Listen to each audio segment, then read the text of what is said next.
1 2 3। তো বন্ধুরা, আজকে আমরা চলে এসেছি তারাপীঠে। আর দেখতে পাচ্ছ সবাই মিলে আমরা তারাপীঠে পুজো দিতে এসেছি। আর এই সামনে আমরা ভোগ কিনে লাইনে দাঁড়ানোর জন্য আমরা সামনের দিকে যাচ্ছি। আর ভয়েস ওভারটা ঠিকঠাক হচ্ছে কি না আমি জানি না গাইজ, ঠিক আছে? তো ঘুম থেকে ওঠার পরে এরকম ভয়েস ওভার করছি। আর দেখতে পাচ্ছি আমরা লাইনে দাঁড়িয়ে পড়েছি। আর কত পরিমাণে ভিড় দেখতে পাচ্ছ, প্রচণ্ড পরিমাণে, ঠিক আছে?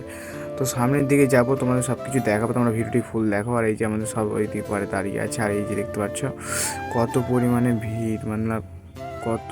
আর এই যে মায়ের পা আমরা প্রণাম করলাম, প্রণাম করে এখানে ভিডিও করা বারণ, তবু আমি ভিডিওগুলি চুপ করে। আর দেখতে পাচ্ছ এইদিকে আমাদের ঠাকুর মশাই, আর সামনের দিকে এই যে মন্দির। আমরা পুজো দিয়ে বেরিয়ে পড়েছি, তারপরে প্রণাম করলাম, তারপরে ঠাকুরমশাই আমাকে টিপ পরিয়ে দিল। তো সেদিন আর ভিডিওটা করতে পারিনি, আজকে হচ্ছে সকালবেলা ভিডিওটা কন্টিনিউ করলাম। দেখতে পাচ্ছি তারাপীঠ থেকে আমরা এখন সোজা বাড়ি চলে যাচ্ছি টোটোতে বসে, দেখতে পাচ্ছ। আজকের এই মিনি ব্লগটি যদি ভালো লাগে লাইক শেয়ার কমেন্ট সাবস্ক্রাইব করে দেওয়া। আর লং ভিডিও একটা আসছে।